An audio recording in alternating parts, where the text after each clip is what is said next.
नमस्कार पेंशनर्स मित्रों, जिसको कहते हैं खुशखबरी, तोहफा, सौगात, गिफ्ट या चुनावी रेवड़ियाँ, वो कल घोषित हो गया।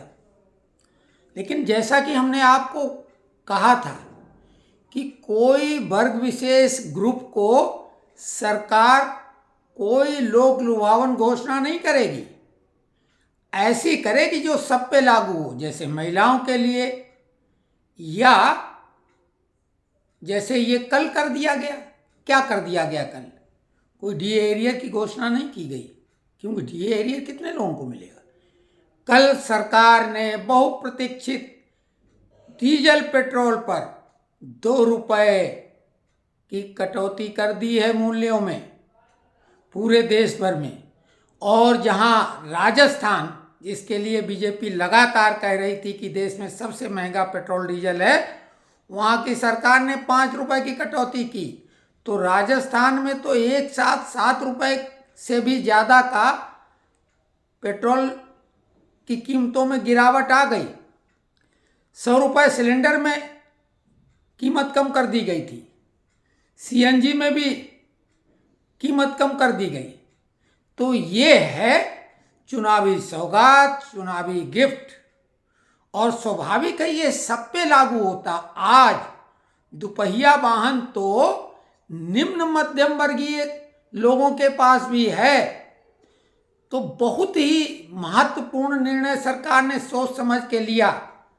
जैसा कि हम लोग शुरुआती दौर में ये अपेक्षा कर रहे थे कि हम लोगों का डीए एरियर और ये वो तो नहीं, जो फार्मूलेटेड डीए वृद्धि थी 4%, वो तो कर दी गई। साथ में 2 महीने का एरियर भी घोषणा कर दी गई, जो कि मिलना ही था। लेकिन डीए एरियर की जो 18 महीनों का बकाया है, उसके बारे में कोई चर्चा नहीं की गई। डीए मर्ज की बात, वो भी फार्मूलेटेड है, वो किसी को पता नहीं, स्वाभाविक ढंग से हो ही जाएगा। तो जो लोग 4% पेंशन वृद्धि को तोहफा, बल्ले बल्ले और ये वो बता रहे थे, तो वो कोई बल्ले बल्ले नहीं थी। ये अवश्य, हालांकि ये सभी पेंशनरों, उनके परिवारजनों को भी, और चाहे गांव का हो, शहर का हो, ये सबके लिए निश्चित तौर से चुनावी सौगात, चुनावी गिफ्ट है। रही बात की हम लोगों की, और कुछ लोग बेहद नाराजी व्यक्त करते हैं हमारे कमेंट्स बॉक्स में, तो हम पे नाराजी व्यक्त करने से कुछ नहीं होगा।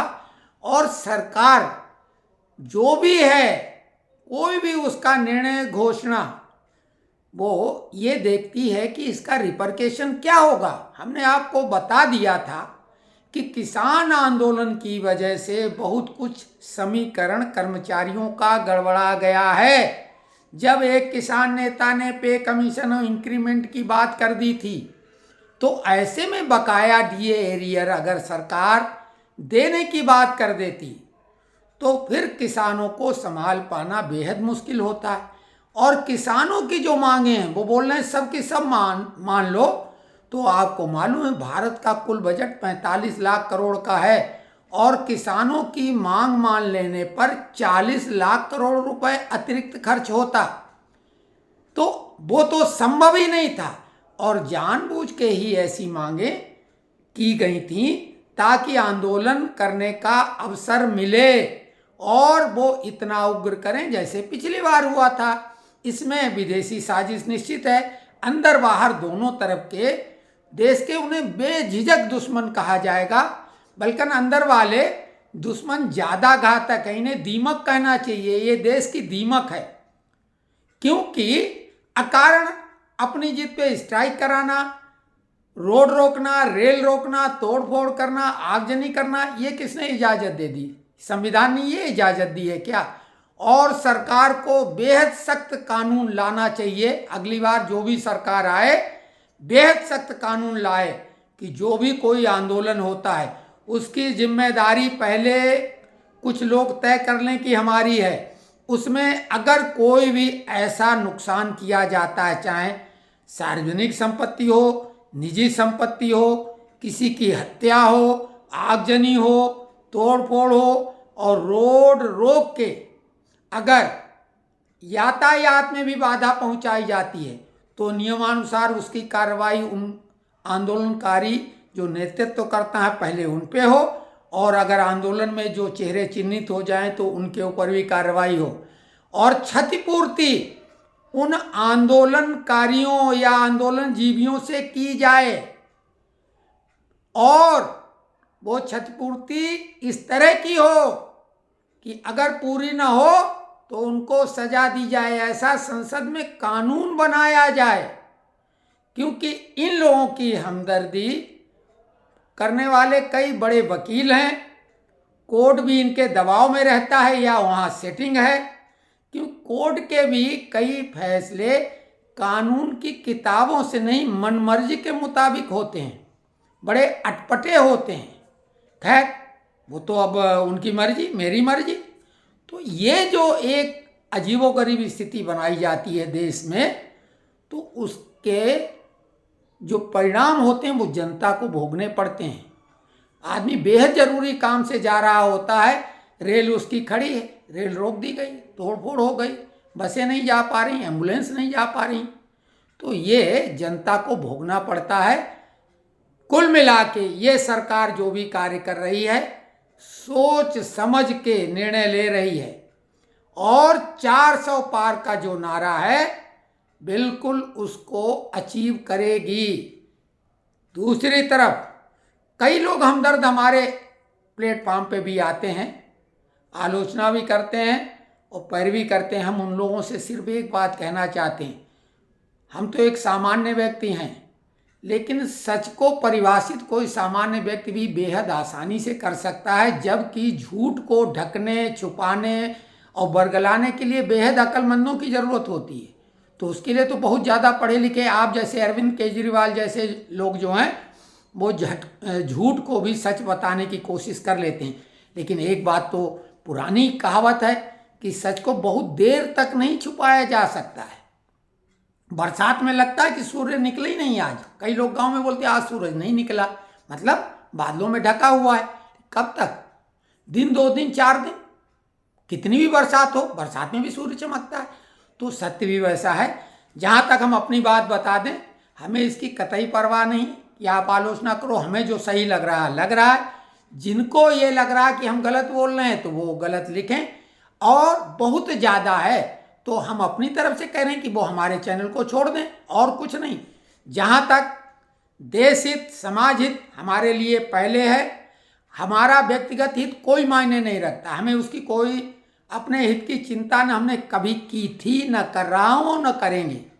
लेकिन देश हित में सभी को, विशेषकर हम पेंशनरों को, क्योंकि पेंशनरों के जीवन में अपना लेखा जोखा जो है, चूंकि हम सनातनी हैं तो हम तो उसको पाप पुण्य बोलते हैं, लेकिन माइनस प्लस में भी अगर गणित के फार्मूले से कि आत्मतुष्टि के लिए जिन्हें ये लगता है कि नहीं हमने ये अच्छा और बुरा तो मानोगे ही, गुड और बैड, तो ये संतुलन करने का है।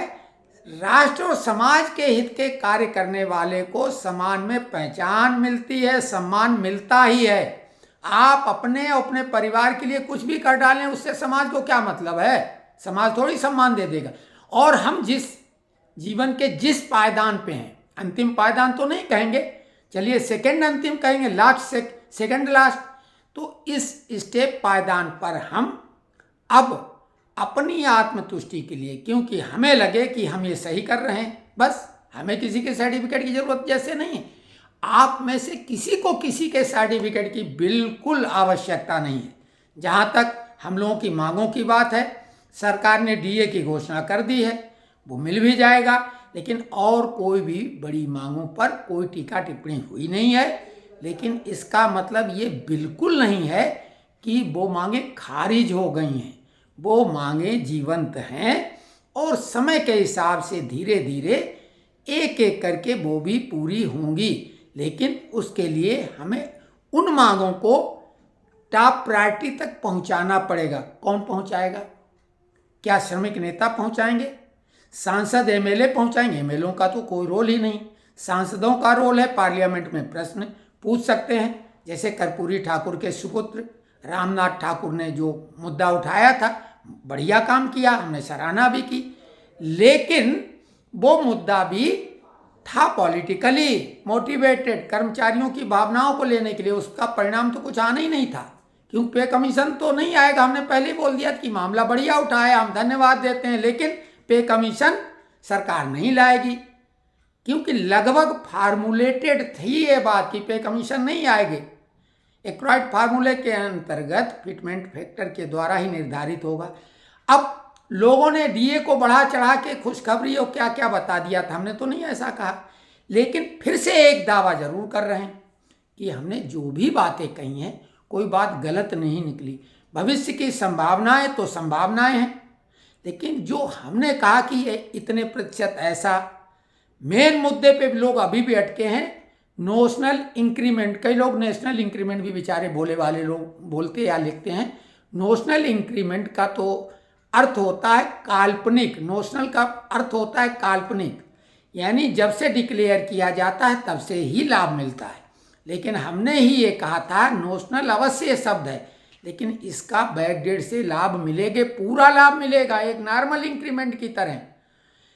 लेकिन एक सज्जन ने बोला आप बेहद जानकार हैं। अरे जानकार नहीं, इस मुद्दे को हमने प्रायोरिटी दी। जानकार तो हमसे बहुत बड़े बड़े हैं, जानकार होने से नहीं होता है। आप सर्वज्ञ हैं, लेकिन आपका वो ज्ञान किसके लिए काम में आ रहा है? हमारी जितनी क्षमता है, छोटी बड़ी सामान्य, हम उसका उपयोग करने की कोशिश कर रहे हैं और अपनी आवाज़ को ताकत देने के लिए एक संगठन बनाने की कोशिश में लगे हैं। व्हाट्सएप के द्वारा ग्रुप हम बनाएंगे नहीं, क्योंकि एडमिन की बेहद जिम्मेदारी होती, और हम एडमिन की जिम्मेदारी से बचने के लिए नहीं बोल रहे, क्योंकि संभव नहीं होगा ढेर सारे मैसेज पढ़ना, उसमें कोई एंट्री कर जाए गलत आदमी तो वो जिम्मेदार एडमिन होगा। आईटी एक्ट में 3 साल की सजा और 5 लाख का जुर्माना है। तो कुल मिला के इस तरह का ग्रुप बनाएंगे और कहीं ना कहीं कभी आवश्यकता पड़ी तो एकजुटता का प्रदर्शन भी कर देंगे। हमारे पास ऐसी रूपरेखा है और कुछ लोग तैयार हैं। 100 लोग तो कम से कम, देखिए 100 लोग बहुत होते हैं 3 इकाई में, हमने 100 लोगों को ऐसा जो हमसे कन्विंस्ड हैं, जो हमें जानते हैं और मानते हैं कि ये कोई भी जोखिम अपने हिस्से में रखेगा, हमारे हिस्से में किसी किस्म का कोई जोखिम नहीं आएगा, क्योंकि हम आंदोलन को जिस तरह से आगे बढ़ाएंगे उसमें जोखिम जैसा नहीं होगा। लेकिन इतना तरीके तार्किक ढंग से जस्टिफाई करेंगे कि उसको कोई ये कह ही नहीं पाएगा कि ये गलत है, बस यही तो कहना है। और हम अपनी आवाज़ का जो है साथी बनाएंगे किसी जनप्रतिनिधि को, तो कई ऐसे जनप्रतिनिधि मिलेंगे, वो हमारे लोगों के संपर्क में कई लोग हैं, भाई हम नहीं सही कोई और, ऐसे भी कई लोग हम लोगों में, पेंशनरों में, जिनका मंत्रियों से सीधे संवाद हो सकता है। तो कुल मिला के जहाँ चाह वहाँ राह। जहाँ तक टिप्स की बात होती डेली, आज हम ये बता रहे हैं क्योंकि हम खुद उससे अक्सर 2-4 होते ही रहते हैं। कोरोना काल के बाद में जो सर्दी जुकाम है, निमोनिया जो शब्द था, निमोनिया हल्का होके विकृत होके, कोरोना वायरस विकृत होके अब तरह तरह का उसने आकार वेरिएंट ग्रहण किया है। तो सर्दी जुकाम की बीमारी पहले के बजाय 19 के पहले जो होती थी वो अलग तरह की थी, आज कुछ अलग हैं। इसमें विशेषकर गले की तकलीफें, सर्दी जुकाम और खांसी। खांसी में कई बार एक जैसे कफ सिरप लेते हैं, बेहद खतरनाक है, क्योंकि खांसी सामान्यतः 2 हिस्से में ही बांट लो। एक बिल्कुल सूखी खांसी जिसमें कफ का नामो निशान नहीं होता है, ये ज़्यादा घातक है। एक कफ वाली, तो कफ वाली खांसी वाली दवा सूखी खांसी में बिल्कुल कारगर नहीं है, लेकिन कुछ ऐसे उपाय हैं जो दोनों तरह की खांसी में काम कर जाएंगे, जैसे अदरक। लेकिन अदरक भी एसिड की धुली हुई ना हो, जिसका छिलका पूरा सुरक्षित हो, पकी हुई अदरक हो, ये अदरक काम की है। लेकिन जो अदरक छिली हुई और लग रहा है कि इसको कलाकारी की गई, बिल्कुल उसका छिलका सुरक्षित हो, छिलके को छील के अदरक को किस लो या उसका पेस्ट बना लो, हल्का सा शुद्ध घी में गाय का घी बेहतर है, नहीं तो हम कोई कंपनी का नाम नहीं लेंगे, नहीं तो आप कहेंगे प्रमोट कर रहे हैं।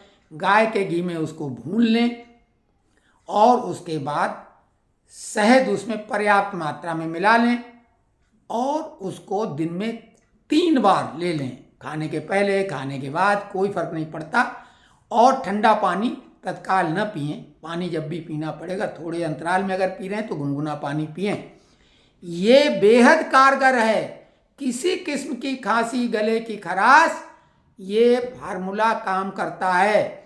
वैसे मुलेठी, लेकिन मुलेठी खुश्क जिनकी खांसी है, जिनको बलगम नहीं निकलता, उनको नुकसान भी कर सकती है। गीली खांसी वालों के लिए तो मुलेठी बेहद असरकारी है, चबा के खाओ, उसका काढ़ा बनाओ।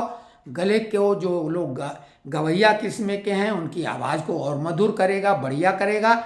लेकिन मुलेठी खुश्क खांसी वालों के लिए नुकसानदायक है। तो मुलेठी का काढ़ा या मुलेठी चबा के लेने से भी खांसी और जो भी श्वास संबंधी दिक्कतें उनको तो वो ठीक करती है। लेकिन वही है, जिनको बीपी हाई है बिल्कुल ना करें मुलेठी का सेवन, उनको बिल्कुल नुकसान करेगी, बीपी बढ़ा देती है मुलेठी। जिनका लो है वो अगर लें तो बीपी को नॉर्मल कर देगी, मुलेठी 2 काम करती है। तो इसी तरीके की हम टिप्स डेली कुछ न कुछ देते हैं, लोगों को अच्छी लगें या बुरी लगें, खुद पे आजमाई हुई हैं, बिल्कुल पक्की हैं।